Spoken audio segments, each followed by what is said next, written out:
What's up YouTube? So today's Tuesday, the 16th of Feb, and here's your dose of technology.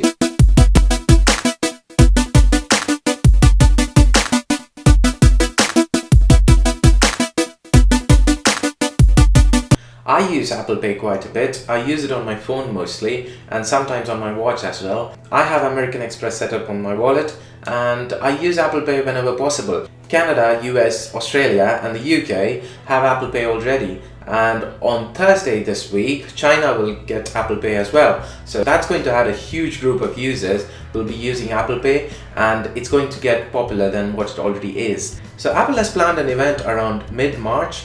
The iPhone 5 SE is expected around this time. You might have new accessories coming in for the Apple Watch and probably a new iPad as well.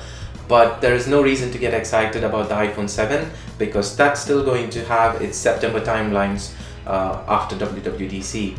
But that doesn't stop people from predicting what the next iPhone might look like and the features it might have.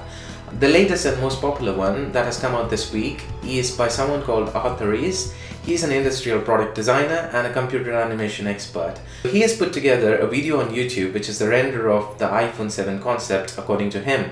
So this is getting all viral on YouTube, so make sure to check it out. I'll put the link in the description and you can go check it out later. Personally, I don't think the iPhone 7 is going to look anything like Arthur's predictions because I think the antenna bands would be gone by then, and he predicts AMOLED display as well. The chances of getting AMOLED display on the next release are very low. I think it'll come in 2017 or probably in 2018 with iPhone 8, but I don't see it coming with the iPhone 7. But apart from that, he brings in some interesting thoughts. During the course of 2015, Apple's major contribution in terms of innovation to the industry has been Force Touch, and they are going to make a big deal out of it. And according to this latest video, the prediction is we lose the hard home button and it becomes a soft button with haptic feedback and Force Touch capabilities. And I think there is a good chance that might be a possibility considering the course that Apple is taking in introducing Force Touch on the MacBook Pro, the iPhone and the Apple Watch. And you could expect the home button to be gone on the iPhone 7, and that's a welcome change. If you look closely, you can notice there is a lightning cable plugged into an induction charging plate, and I see this to be a very huge possibility. Apple is not going to lose the lightning cable this quickly because it's a very recent innovation. The iPhone will continue to need the lightning cable to sync with iTunes, so this is very much the route that Apple might be taking if they're coming with induction charging for the iPhone 7. The Beats branded AirPods, I think that'll be a pleasant change. There are Chinese knockoffs of completely wireless earphones where there are just two earpods that fit into your ears. There's no wire connecting them. They have individual Bluetooth connections to your phone. And the problem with some of these products is the connection. There's no reliability between the Bluetooth connection of the individual earpods with the phone. One of them connects fine, the other one drops off. But if Apple is making it, I'm sure it's going to work fine, but I don't see them giving it for free with the iPhone. There's definitely going to be a cost associated to it. What makes the Beats branding special is the exclusivity. For sure it's not the audio quality because it's not out of the world. So if Apple is going to give free AirPods with every iPhone, you pretty much have a lot of people walking around with AirPods and the exclusivity factor is gone. If you go to Arthur's Behance page, you'll notice he has another render of the iPhone 7. But this one's not a possibility as well because it looks very much like the old iPod Touch, extremely thin, which is good. It's thinner on the sides, which is good, but it also seems to have a 3.5mm jack, just like this iPod Touch, which I don't see Apple doing. There's also a render of the 5 SE, which is to come out in March, and it looks like a cross between the 5 and the 6. It looks very much like the 5, but it has curved edges like the 6.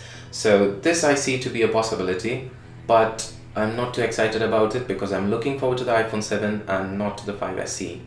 Another thing that has been going viral with Apple is the date bricking. If you're going to set the date of your 64-bit Apple device to the 1st of January 1970 and then restart it, you're going to brick it. The reason this is happening is all Unix systems have something called the epic date. Any date before that would not exist on a Unix device. And iOS is based on Unix, and naturally this will affect Apple as well. If this happens to you, the only way you can resolve it is to bite the bullet and take your device to the Apple Store. And they, by disconnecting the battery and reconnecting it, should be able to resolve this problem for you. And if it's an iPod Touch, they might give you a replacement as well. and Apple has confirmed that they'll be resolving this problem in the next iOS release. For all you lucky people still having a jailbreak, the way you can prevent this problem is adding a repo on Cydia called repo.xiphone.com. I'll put the link in the description, and installing a software called Bricking Date. As I told you in my review of the Apple Watch, there is no point in having a sleep tracking app on the watch because you pretty much have to charge it every night for you to be able to use it the next day. But there is a new app called Sleep++, which seems to be getting a lot of good reviews.